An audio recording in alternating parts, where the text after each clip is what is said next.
but I'm a 90s brat. And I come from that era with that real music, you know what I'm saying? Back in them days, we did that real R&B and love making it had real meaning and substance to our music. So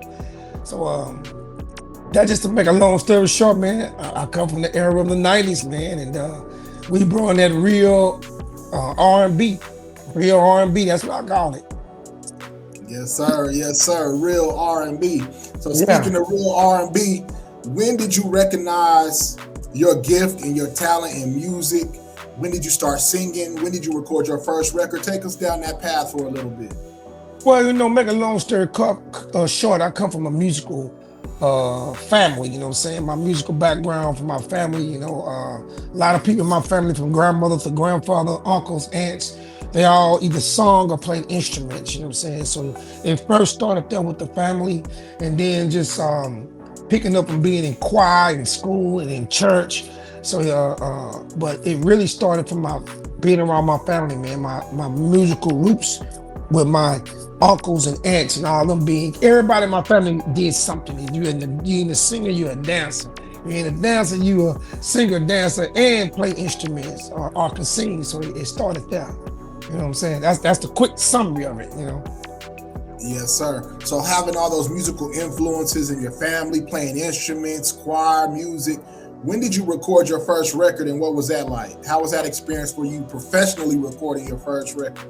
Well, we recorded our first record around about 13, you know what I'm saying?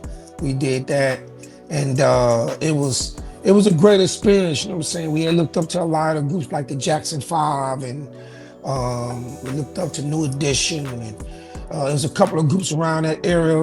We was looking at called The Boys, and you had other groups like Neutrons. All these guys was kind of in our era.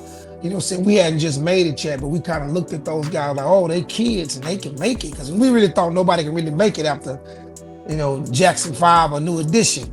You know what I'm saying? So we seen these guys doing their thing, the boys and all them blowing up, like, whoa, okay. You can make it as a kid, you know what I'm saying? Because, people don't realize how young we was. We were number like 16, 17 years old when Knocking the Boots and all that stuff came out. We was pups. We just didn't sound like it and didn't sing like it. Whoa, whoa.